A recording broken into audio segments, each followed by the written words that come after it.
हिंदू पौराणिक कथाएं कहानियों का एक अनमोल खजाना है। ये कहानियां हमारे आसपास की दुनिया को समझाती हैं। ये हमें अपने देवी देवताओं के बारे में बताती हैं। ये हमें जीवन और मृत्यु के बारे में सिखाती हैं। हिंदू पौराणिक कथाएं पीढ़ी दर पीढ़ी आगे बढ़ती हैं। इन्हें बार बार सुनाया और सुनाया जाता है। इन कहानियों के माध्यम से हम खुद को जान पाते हैं।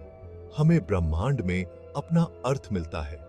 एक ऐसी दुनिया की कल्पना करो जिसका न आदि है न अंत। यही है हिंदू पौराणिक कथाओं की दुनिया। यह अनंत चक्रों की दुनिया है।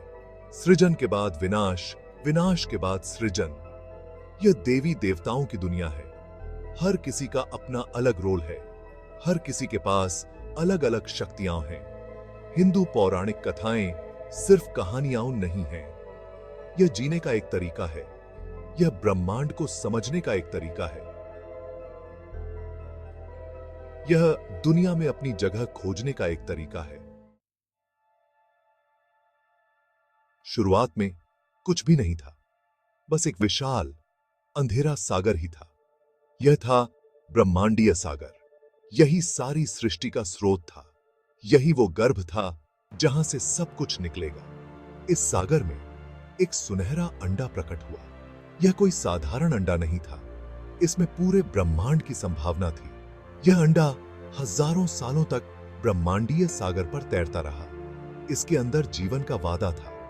फिर अंडा फूट गया। उसमें से ब्रह्मा, सृजनहार भगवान प्रकट हुए।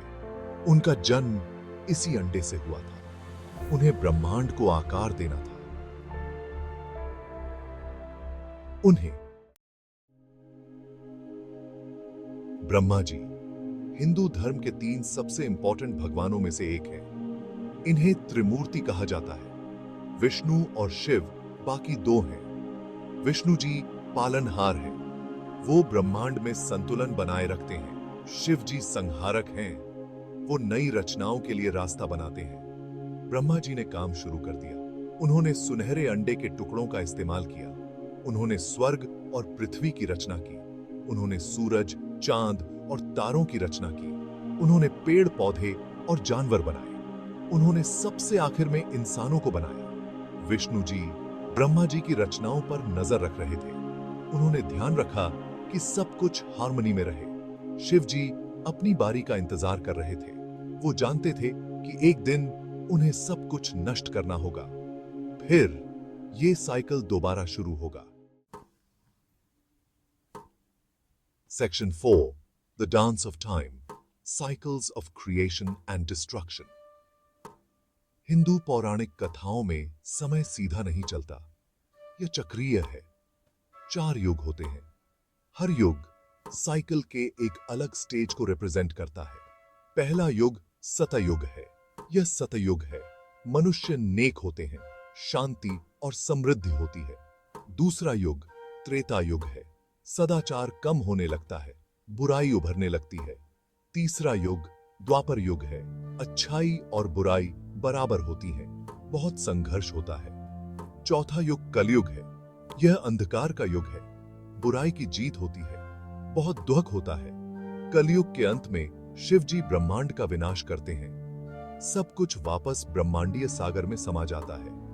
फिर साइकिल दोबारा शुरू होता है। ब्रह्मा जी ब्रह्मांडीय अंडे से निकलते हैं। वो एक नया ब्रह्मांड बनाते हैं। Section 5. The relevance of Hindu mythology today. ये कथाएं आपको पुरानी कहानियां लग सकती हैं, लेकिन ये आज भी रेलेवेंट हैं। ये हमें वास्तविकता की प्रकृति के बारे में सिखाती हैं। ये हमें याद दिलाती हैं कि सब कुछ जुड़ा हुआ है। त्रिमूर्ति हमें याद दिलाती है कि जीवन एक संतुलन है।